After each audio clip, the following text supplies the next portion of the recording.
What if Vegeta was the last surviving Saiyan? No more warriors, no more glory, no more enemies to surpass. Only a lone prince, surrounded by the silent ashes of a race long gone. Frieza thought he destroyed them all, but fate left one behind, one too angry to die. No crown can warm a heart that has outlived its people. On this throne of silence, Vegeta rules nothing but ghosts. Beneath him is a world he once scorned. Now, it holds the last memory of his kind. Goku's first day on Earth. When the pod landed, he was just a child, but not a child like any other. No bump on the head, no lost memories, just the cold mission, destroy Earth and move on. He didn't make friends. He conquered them. Villages disappeared overnight. Mountains were shattered by rage. The child once meant to be Earth's savior became its nightmare. Rashi saw the fire in his eyes and the blood on his hands.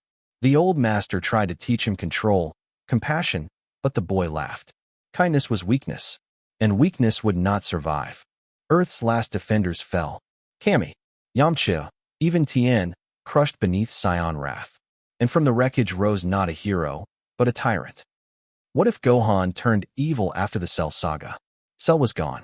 The Earth was saved. But the boy who won the battle never came back. He stared at the crater, not with relief, but with emptiness. He blamed himself for letting it happen, for letting his father die. And when no one could understand his pain, he turned it into power. His old master tried to stop him. Piccolo begged, not as a warrior, but as a father. But the boy he raised was gone, and in his place was a god of wrath. Peace no longer served justice. In Gohan's world, peace came only after submission, and Earth finally knelt.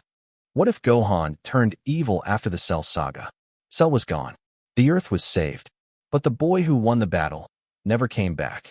He stared at the crater, not with relief, but with emptiness. He blamed himself for letting it happen, for letting his father die. And when no one could understand his pain, he turned it into power. His old master tried to stop him. Piccolo begged, not as a warrior, but as a father. But the boy he raised was gone, and in his place was a god of wrath. Peace no longer served justice. In Gohan's world, peace came only after submission, and Earth finally knelt. What if Broly was raised by Goku? After planet Vegeta's destruction, a lone pod crash-landed near Mount Pozu. Inside, a crying baby with power beyond comprehension. Goku didn't hesitate. He picked up the child and gave him a name. Gohan got a new little brother. Chi-Chi got a second headache. And Goku? He got a sparring partner unlike any other. For years, he was calm, kind. But Saiyan blood never forgets its rage. One day, Broly saw Vegeta, and something inside snapped. The world watched in awe as the kind-hearted boy raised by Goku became a berserker. Now, only one man could stop him, not with fists, but with love. What if Goten turned evil like Majin Buu? Born in the shadow of legends, Goten was never meant to be ordinary. But neglect, it grows in silence.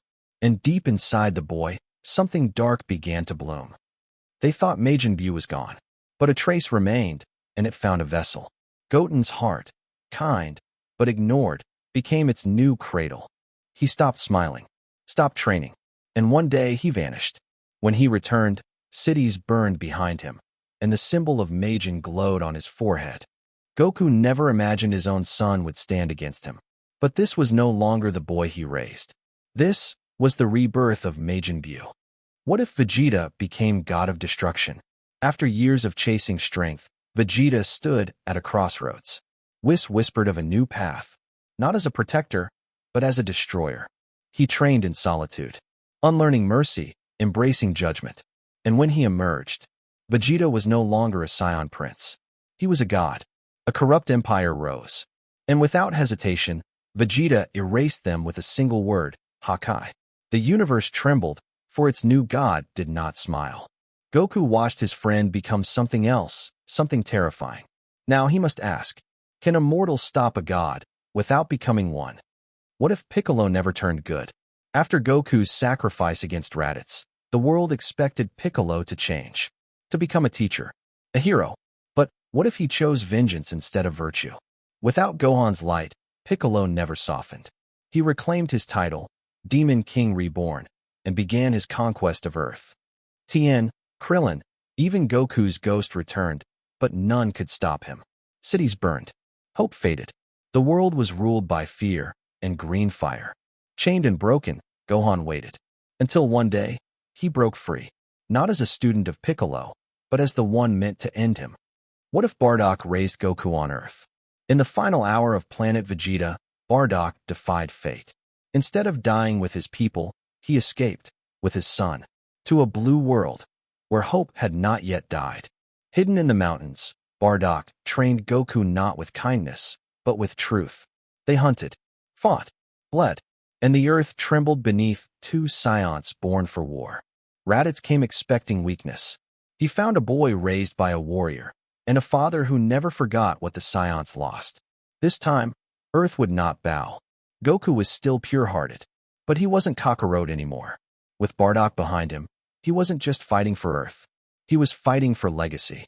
What if Cell absorbed Goku instead of Android 18? Goku tried to buy time.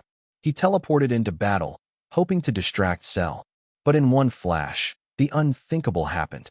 Cell never wanted Goku, but now, with his Saiyan cells directly absorbed, he evolved beyond logic. This was no longer perfect Cell.